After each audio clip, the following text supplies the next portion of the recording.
lost the lead. What is going on, guys? White Citadel back in the insane asylum here, playing this crazy game I have not played since I was a little girl. That's right, Halo Reach. I have not played this game since like November of last year. It's been a long time absent. Ever since Modern Warfare 3 came out, I have not played this game. So forgive my terrible gameplay. I get a really nice score, but I definitely don't flash around and be a big boss like I normally was in Halo Reach because it's been a long time. Hand-eye coordination's off. The biggest thing that was off for me is the shooting of the DMR. You have to time your shots better, and I just kind of spam the trigger, so it is a shitty gameplay. Trust me, when I get back into Halo, I'll put up really good gameplays for you guys.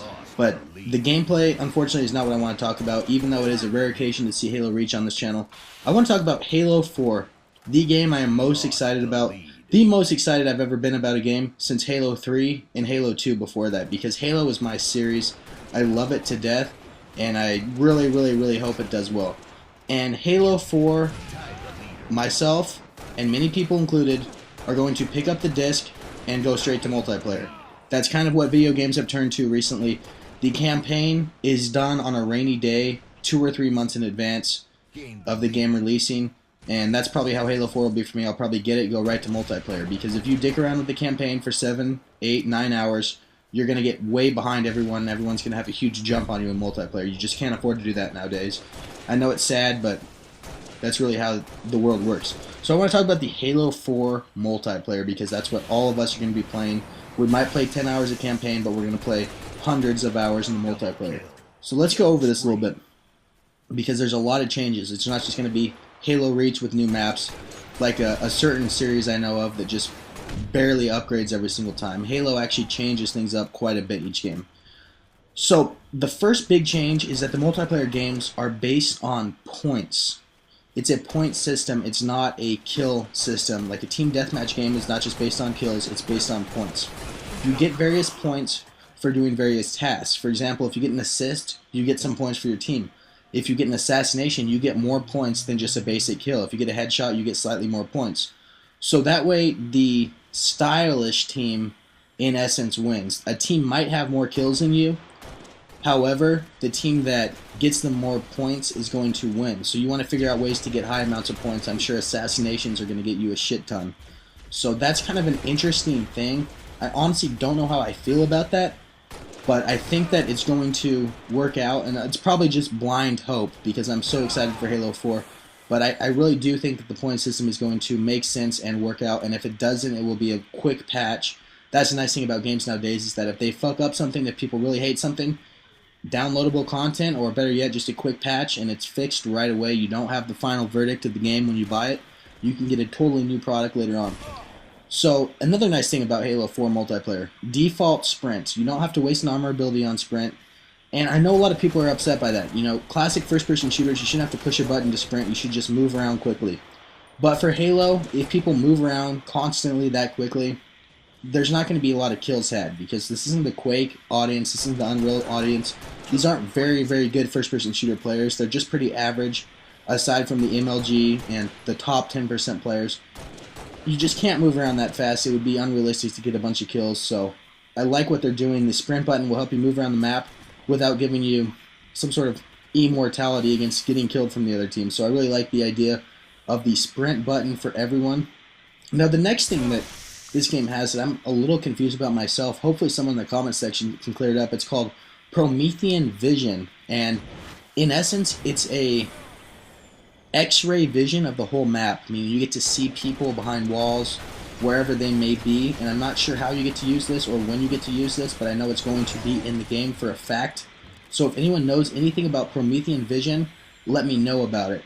And like I said, you just basically get to see the enemy team wherever they may be it through walls, across the map. You get to see their little red faces or blue faces, and I'm not sure how I feel about this, primarily because I don't know too much about it. I don't know if it's an armor ability or what. So please, in the comment section, if you know more than me about Promethean Vision, drop a comment right now. Let me know. I will appreciate it dearly. Now, the last thing about Halo multiplayer that I know about is kill streaks. And I am not a fan of this unless it plays out perfectly. But when I first heard about it, I was not a fan. Now, kill streaks were extremely popularized by Call of Duty, obviously, and they basically rewarded you for doing well. If you were doing well, you're going to do very well, because your 5 kills is going to turn into a Predator missile. Your 9 kills is going to turn into a helicopter that flies above you and kicks ass. So it turned a good game into a great game and rewarded you for doing well. It made every player feel like a superstar. They're great in Call of Duty. I don't want to see them in Halo, that being said. I don't want people camping and waiting for that last kill streak. But from what I understand, the kill streaks in Halo are simply, they're like support class kill streaks, meaning you can die. So all you have to do is get 5 kills, I believe, and you get these kill streaks, which vary from armor abilities or nice guns. And if 343 knows what they're doing, they're going to make these kill streaks very, very balanced, meaning you're not going to be super powerful with them. You're just going to be slightly in the advantage, I want to say. You're not going to be like, it's not going to be like the star in Super Mario. You're not going to be invincible. You're not going to be amazing. You're just going to have a slight edge in the gameplay in some way to reward you for getting your 5 kills. From what I understand, there's one that makes you move faster. There's a couple different armor abilities you can get, and then you can get like the shotgun, which is called the scatter shot in this game. So I think the kill streaks are going to be okay, even though when I first heard about them, I got a little sick to my stomach. I think they'll be fine. It's 5 kills and you can die, so it's not going to encourage campers. And the last thing I want to talk about is hit markers, another Call of Duty thing that Halo has kind of gone towards. And the hit markers are going to be nice with the BR. Anyone that's played Halo 2 or Halo 3 remembers shooting people with the battle rifle and having no clue if you were hitting them or not. You could see their shield, but if they were far away, you didn't really have an idea if you were getting hit markers or not. You didn't know if you were hitting them or not. So I like this idea of incorporating the hit markers into the game.